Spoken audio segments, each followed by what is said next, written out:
दोस्तों, काफ़ी अरसों के बाद आज आपसे कुछ बात करने का दिल चाहा। हालांकि बहुत सारी बंदिशें हमारे ऊपर लगी हुई है। सरकार, तानाशाही या वो लोग जो लोग बोलना चाहते हैं, जो कुछ लोग निर्माण की बात करना चाहते हैं, जो लोग समाज में मानवता, इंसानियत, ह्यूमैनिटी और पीस कीपिंग का काम करते हैं, उन्हें किसी न किसी तरह से दबाने और मुंह बंद करने की जो मुहिम चल रही है, ये ठीक नहीं है। लेकिन फिर भी हम आपसे बीच बीच में कुछ बात करते हैं। सोशल मीडिया हमारा सक्रिय है। हमारा all India human rights association का हेडक्वार्टर कोविड-19 की वजह से सफ़र कर रहा है, लेकिन कभी हमने बंद नहीं किया।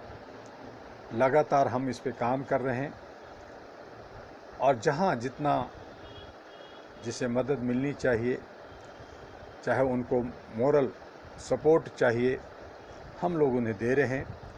हमारे जो मेंबरशिप का होता है, रिन्यूअल का, कार्ड का, वो सारे प्रोसेस चल रहे हैं। बहुत सारे लिटरेचर्स हम लोगों ने बनाकर लोगों तक पहुंचा रहे हैं। आज मेरा दिल जो है वो ये कहना है कि ओशो, आचार्य रजनीश जी ने कभी कहा था कि यह जीवन क्या है। एक मुर्दों की नगरी है, इसको बस्ती ना कहो, इसे मरकट कहो। कोई आज मरा, कोई कल मरा, कोई परसों मरा, कोई पहले मर चुका है, कोई पीछे मर चुका। कतार लगी है मरने वालों की, जिसका नंबर आया चला गया। लेकिन दुर्भाग्य या बड़ी हैरानी होती है कि ऐसी हालत में भी जो कुर्सी के ललायत हैं, लोभी हैं, या वो भारत या समाज के निर्माण नहीं बल्कि विनाश करना चाहते हैं, और पता नहीं वो क्या सोच लेकर करके जी रहे हैं। ऐसे लोग सिर्फ कुर्सी को बचाने के लिए एन कैन प्रकार तरीके से लगे हुए हैं और पूरी जोड़ और शोर से लगे हुए हैं। उनको कोई परवाह नहीं है कि वो मरेंगे या नहीं मरेंगे, लेकिन लोगों को खूब मार मार के मरेंगे, ऐसा उन्होंने शायद मान लिया है। और यही वजह है कि 5 राज्यों का चुनाव हो या कई राज्यों में पंचायती चुनाव हो, वहाँ सरकार जोर शोर से अपनी ताकत, जो सत्ता में बैठे हैं, जो बड़े दबंग लोग हैं, जो बड़ी कॉरपोरेट पार्टियां हैं, वो लगी हुई हैं। और हमारी 140 करोड़ की आबादी मूक दर्शक बन कर करके, चंद पैसे ले करके, चंद शराब की बोतलें ले कर करके, क्षणिक सुविधा प्राप्त कर करके लोकतंत्र को बेचने में लगी हुई है। और इसीलिए मैंने बहुत बार कहा कि अगर इस लोकतंत्र को बचाना चाहते हो, अगर आप इसे सुंदर करना चाहते हो, अगर भारत का निर्माण करना चाहते हो, तो आपको आवाज़ उठानी होगी मानवीय मूल्यों, अपने मूल्यों के लिए। क्योंकि पृथ्वी के ऊपर सिर्फ 2 ही जात है, वो मनुष्य है। मनुष्य में एक नर और एक मादा। बाकी जो भी सिस्टमें हैं, जात पात, ऊंच नीच, धर्म, पर्दा, ये सब हमारे लोगों द्वारा बनाए गए हैं और उस पर व्यापार, उस पर जो है दुकानदारी चल रही है, आप सब समझते हैं। लेकिन आस्था अनास्था के बीच में फंसे होने की वजह से आप कुछ बोल नहीं पाते, और जब आप नहीं बोलते तो आप भी कहीं ना कहीं समाज के दोषी हैं। मेरे दोस्तों, मैंने कहा कि पॉलिटिकल अमेंडमेंट एक्ट होनी चाहिए, जिसके अंदर जितने भी भ्रष्टाचारी हैं, व्यभिचारी हैं, आतंकवादी हैं, उन पे बहुत सारे केसेज हैं, समाज के वो गलत तत्व के लोग हैं, उनका नॉमिनेशन नहीं होना चाहिए, रद्द हो जाना चाहिए। इसका पावर इलेक्शन कमीशन को होना चाहिए और चाहे वो किसी भी पार्टी का हो, चाहे वो निर्दलीय हो या किसी पार्टी का हो, वो नहीं होना चाहिए। साथ में मैं कहा कि अगर आप लोकतंत्र को मजबूत करना है तो नोटा नहीं बल्कि रिकॉल सिस्टम होना चाहिए, ताकि जनता को, जनता का राजा या जनता के द्वारा जो जनप्रतिनिधि चुने जाते हैं उनके अधिकारों का हनन न हो और जनता अपने आप को ठगा महसूस न करे। साथ में मैंने ये कहा कि जो ईवीएम का जो खेल होता है, इसमें मशीन में जो गड़बड़ी है, ये मशीन के साथ जो छेड़छाड़ होता है, इसके लिए ईवीएम हटा देनी चाहिए। एक नया विकल्प, एक नया सिस्टम, चाहे वो बैलेट का हो या अन्य, उन रास्तों को अपनाते हुए जनता के हितों को देखकर काम करना चाहिए। और साथ में मैंने ये भी कहा कि जो सत्ता में, चाहे वो केंद्र सरकार में हो या चाहे राज्य सरकार में हो, जो सत्ता में है उन्हें चुनाव प्रचार से दूर रखना चाहिए, दूर होना चाहिए, उस पर बंदिश होनी चाहिए। क्योंकि जो चुनाव प्रचार में जो सरकारी तंत्र, चाहे वो केंद्र का या राज्य का होते हैं, वो जब जाते हैं तो करोड़ों करोड़ का, अरबों रुपये का खर्च होता है, उसमें मशीनरी लगी रहती है और वो जो है पैसे के दम पर अपना जो है ताकत दिखा करके जनता को गुमराह करती है, उसको खरीदती है। ये भी जो है एक बहुत बड़ी अवमानना है, इस पे रोक लगनी चाहिए, तभी लोकतंत्र सही तरीके से बच सकता है। और जो निर्दलीय हैं या छोटी पार्टियां हैं, उसमें जो अच्छे सच्चे लोग हैं, जो देश की सेवा करना चाहते हैं, पढ़े लिखे लोग हैं, जो समाज सेवा किया है, उनको आगे आने का मौका मिलना चाहिए। तो इन सारी चीज़ों के लिए की हमने बात की है, जिसमें व्यवस्था परिवर्तन का एक आगाज़ है और उस पे जो हमारे जो आंदोलनकारी हैं, जो देश के हित में सोचने वाले लोग हैं, जो समाज में काम कर रहे हैं, उनको आगे आना चाहिए और सबको मिल कर करके अच्छे सच्चे लोगों को चुन कर करके 543 कैंडिडेट खड़ा करना चाहिए, चाहे वो बीजेपी का हो, चाहे कांग्रेस का हो या अन्य किसी भी पार्टी का हो या निर्दलीय हो या छोटी पार्टी हो, लेकिन अच्छे सच्चे लोगों का एक लिस्ट बना करके एक उसको, जिसको हम कहते हैं महागठबंधन के स्टाइल में, वो सारे लोगों का लिस्ट बनाकर उस पर वह काम करना चाहिए और उनको जो है आने का मौका देना चाहिए। आप समझदार हैं, आप ज्ञानी हैं, आप बेहतर समझते हैं और इस पर काम करना चाहिए। मैंने कहा कि आज जो ये बीमारियां हैं, ये जो पर्यावरण का जो मार है, ये शहरों में ज़्यादा है, देहातों में कम है। रात में ज़्यादा होता है, दिन में कम होता है। भीड़ जहाँ हमारे लीडर्स जाते हैं वहाँ कोरोना नहीं होता, वहाँ महामारी नहीं होता, और बाकी जगह पे आम जनता जो सीधी सादी भोली है उनको कोरोना पकड़ लेता है। तो ये सब के पीछे क्या राज है, ये तो आप लोग जाने, लेकिन मैं इतना कहना चाहूँगा कि जब तक पर्यावरण शुद्ध नहीं होगा, जब तक हमारे खान पान, हमारे रहन सहन शुद्ध नहीं होगा, हम इस तरह की महामारियों का दो चार होते रहेंगे। और इसके लिए ज़रूरी है कि जो हमारे भारत के जो कृषि प्रधान देश है, उस देश के अंदर बहुत सारी नदियां हैं, उन नदियों को जोड़ दिया जाए और उसमें जो कल पानी बहेंगे, वहाँ का जो वातावरण शुद्ध होगा, उससे जो है पानी हमें सारे मनुष्य को, चाहे वो किसी भी जाति समुदाय के लोग हों, उन्हें पानी मिलेगा, रहने का जगह मिलेगा, बहुत सारे रोज़गार हमारे नौजवानों को मिलेगा, हमारे व्यापारियों को हमें बहुत सारे रोज़गार मिलेंगे और सरकार को अरबों खरबों रुपये जो है उनको धनराशि मिलेगा, जिससे वो शासन प्रशासन सही तरीके से कर सकते हैं। वहाँ पे किसी तरह का चोरी चकारी या भ्रष्टाचार करने की आवश्यकता नहीं पड़ेगी। तो इस तरह से मैंने कहा कि भारत के तमाम जो नदियाँ हैं उनको जोड़ा जाए, उसकी सौंदर्यीकरण किया जाए, उसमें उसको जो है पर्यटक स्थल बनाया जाए।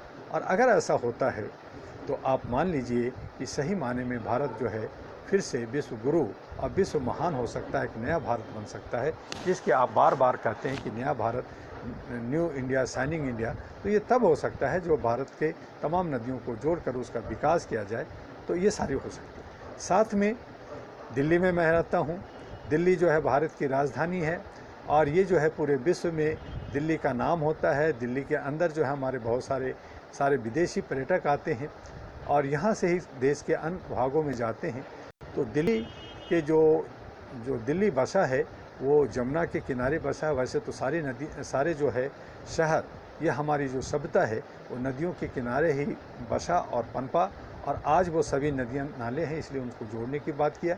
और साथ में दिल्ली की जो जमुना है उसकी सौंदर्यीकरण हो, उनके दोनों पार्टों पे जो है रोड्स हों और बाग बगीचा हों, इसमें स्टीमर चलें, इसमें नाव चलें, तो ये एक बहुत बड़ा पर्यटक स्थल बन सकता है। जिस तरह से लंदन की थेम्स नदी के किनारे बसा हुआ आज जो है वहाँ बहुत सारे टूरिस्ट उसको देखने जाते हैं, उस वहाँ जो है बैठते हैं और बहुत सारे फ़ोटोग्राफी करते हैं। तो इस तरह से हमारे जो है ये एक पर्यटक स्थल बन सकता है और पूरे विश्व में हमारा दिल्ली, हमारे भारत की राजधानी का नाम ऊंचा हो सकता है, और जिससे आप जो है विश्व गुरु हो सकते हैं। साथ में दिल्ली के अंदर जो इतनी सारी महामारी हैं, इतनी सारी बीमारियां हैं, वो सारे ख़त्म हो जाएंगे, पर्यावरण अच्छा होगा, यहाँ के साग सब्जी, यहाँ के फल फ्रूट, यहाँ के जो बाकी चीज़ें हैं वो सब शुद्ध होंगे। जो आज अमोनिया और बहुत सारे कार्बन से भरे पड़े होते हैं, और हम जो पानी पीते हैं वो जो है मल मूत्र का होता है। आप चाहे कितना भी साफ़ करके बिस्लरी बना लें, कुछ भी कर लें, वो फिर भी उसके अंदर कीटाणु होता है और उससे बहुत सारी बीमारियां होती हैं। तो उनसे बच करके हम करोड़ों करोड़ रुपए बचा सकते हैं, बहुत सारे लोगों की जीवन बचा सकते हैं, और इस तरह से हम लोग जो है एक तरफ भारत को विश्व गुरु बना सकते हैं, दूसरी तरफ आपके आय का बहुत सारे रास्ते निकलते हैं, बहुत सारे बेरोज़गारों को रोज़गार मिलता है, और हमारे जो किसान जो भारत के अंदर 94% थे, आज उसे तोड़ करके जो हमारे जो जनप्रतिनिधि, हमारे जो लीडर हैं, उनकी शक्तियों को तोड़कर आज लगातार तोड़ रहे हैं, और वो जो है 60-61% रह गए हैं। तो ये जो तोड़ने की साजिश कर करके हमारी जो कृषि प्रधान को ख़राब करने की साजिश कर रहे हैं, ये जो है इसके लिए हमें किसानों को जगाना होगा, उसके लिए जन संवाद करना होगा, नौजवानों को जागना होगा, हमारे जो सैनिक हैं उनको जागना होगा, बल्कि उनको पिटलग्गू होकर करके सरकार को साथ ना देते हुए जनता के हित में, चूँकि जनता का शासन होता है, जनता का ये लोकतंत्र है, तो उससे साथ देते हुए आगे बढ़ना चाहिए। और इसीलिए दिल्ली के जमुना कोस की सौंदर्यीकरण और भारत के सभी नदियों को जोड़ते हुए निर्माण की बात अगर करें तो हमारे के यहाँ कोई रोजगार की कमी नहीं होगी और विकास होगा, निर्माण होगा। तो ये एक पार्ट है जो उसको करना है, और साथ में जो व्यवस्था परिवर्तन है, जिसको चलाने वाले जो लोग हैं वो अच्छे लोग हों, उसके लिए पाक की हमने बात की है। हमने बिना किसी भेदभाव का, बिना किसी जात पात का हम इसको काम करना चाहते हैं। आज जो समाज के अंदर, आज जो भारत के अंदर कुछ लोग जो है दलित, शोषित, ऊंच नीच और जात और ये और वो, और कहीं गांधीवादी, कहीं कर्पूरी ठाकुर, कभी अम्बेडकरवादी, कभी मनुवादी, कभी जो है मूल निवासी, तो इस तरह से जो काम कर रहे हैं, ये सब जो है ये साजिशन के तहत जिन लोगों जो साजिश कर रखे हैं कि इनको ज़्यादा से ज़्यादा तोड़ा जाए, वो खुश हो रहे हैं। और आप जो है सोच रहे हैं कि मैं अपने समाज को जगा रहा हूँ, नहीं, बल्कि आप उनके साजिश का शिकार हो रहे हैं। तो आप उनसे बचना होगा। हम तमाम लोगों को एक संप्रभुता, एकता को मानते हुए हम जो है सभी को लेकर करके भारत के अंदर एक राष्ट्रीय सोच बना करके, एक अच्छा एक माहौल बना करके और सभी को साथ लेकर करके हम सब एक हैं कि नारा लेते हुए आगे हमें बढ़ना होगा। और इसी के साथ हम सबको अपने जीवन को भी बचाना है। जितना भी जीवन है, आज हम हैं, कल ना होंगे, कल जो थे आज नहीं हैं, तो यही सारा एक चक्र चल रहा है।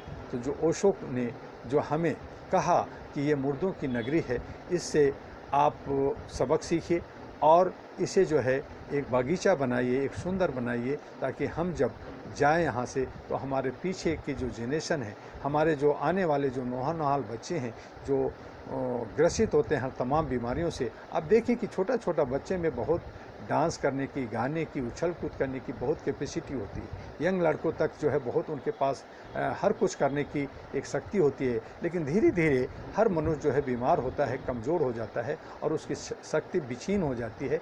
ज्ञान तो बहुत मिलता है, विज्ञान भी काफ़ी तरक्की किया है, लेकिन उसके बाद भी हम जो है अज्ञानी की तरह ज़िंदगी जी रहे हैं। इस मुरघट में, इस मुसाफिर खाना में जी रहे हैं। तो इस मुसाफिर खाना में को सुंदर बनाने के लिए हम ही आपको जो समय बचा है, जो जीवन बचा है, उसको हम सार्थक बनाते हुए सही रास्ते पे चलें, यही हमारा कहना है। आपका डॉक्टर एमी दुआ, राष्ट्रीय अध्यक्ष all India human rights association.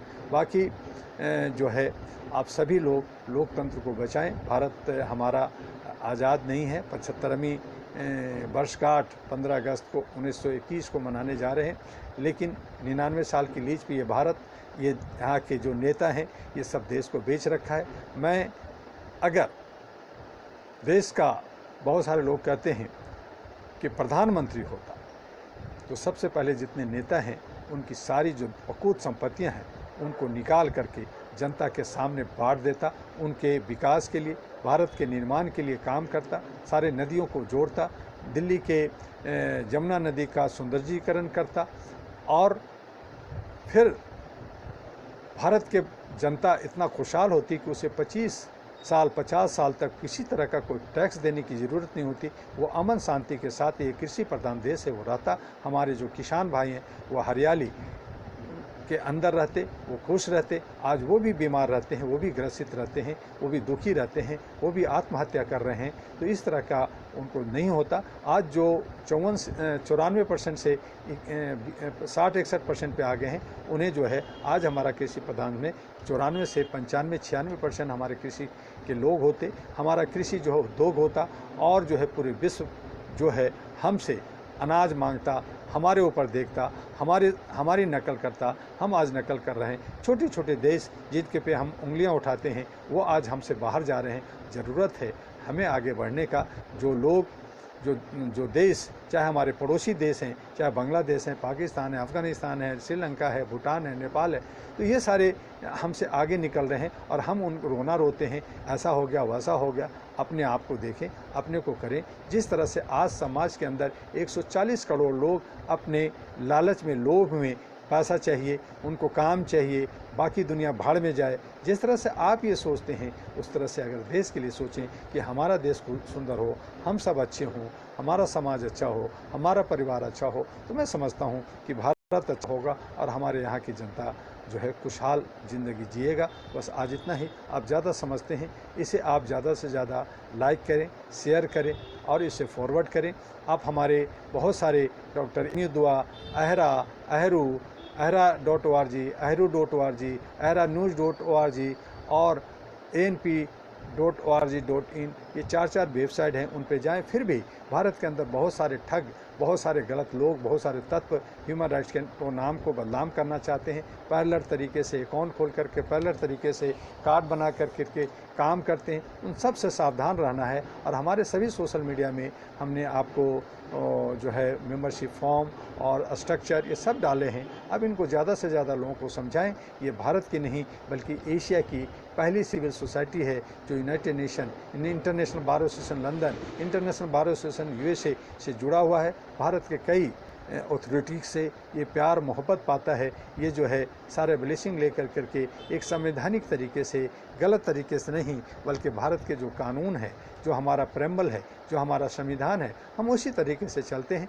जहाँ कहीं खामियां हैं उस पर हम लोग उंगली उठाते हैं और कहते हैं कि इसको बदलने की ज़रूरत है। वक्त के साथ जो मांग है उसको बदला जाए, उसको काम किया जाए। और यही वजह है कि हमने जो 3 जो शब्दों को, जो हमने जमुना नदी और भारत के सभी नदियों को जोड़ने की बात की, जो पॉलिटिकल अमेंडमेंट एक्ट पा को हमने बदलने की जो बात की है, इसकी सभी मीडिया को, भारत के प्रधानमंत्री, गृह मंत्री और चीफ जस्टिस और इलेक्शन कमीशन को मैंने लेटर द्वारा भेज दिया है। और बहुत सारे लिटरेचर के द्वारा हम लोग कोशिश कर रहे हैं। हमारे 36 राज्यों में जो 714 जो सेंटर्स हैं वो भी लगातार काम कर रहे हैं, बहुत अच्छे काम कर रहे हैं। कई हमारे सेंटर के साथ साथ हमारे बहुत सारे कोऑर्डिनेटर्स हैं, बहुत सारे गवर्नर्स हैं, बहुत सारे हमारे एम्बेसडर हैं जो बहुत अच्छे काम कर रहे हैं। हम उनको धन्यवाद करना चाहते हैं इस वीडियो के माध्यम से, और हम उनको आशीर्वाद देना चाहते हैं कि वो जो है तन मन धन से जिस तरह से भी वो काम कर रहे हैं अहरा के लिए, वो आगे भी काम करते रहें। ये अहरा सबका है, हम सबका है, और हमें इसे आगे बढ़ाना है उन काले नज़रों से, उन शैतानों से जो लोग मानवीय मूल्यों को बाज़ार बना रखा है, दुकान बना रखा है, और गलत तरीके से बिना मिशन और बिना कोई उद्देश्य का वो जो है समाज के अंदर बुराइयां फैलाते हैं और लोगों को भड़काते हैं। उन तमाम चीज़ों से हमें आपको बचना होगा और अच्छे और सच्चे मन से आगे मानवीय मूल्यों के लिए एक ह्यूमन चैन बनाते हुए, एक ह्यूमन लाइब्रेरी बनाते हुए हमें आगे बढ़ना है। बस आज इतना ही। जय हिंद, जय भारत, नमस्कार। आपका डॉक्टर इमरान।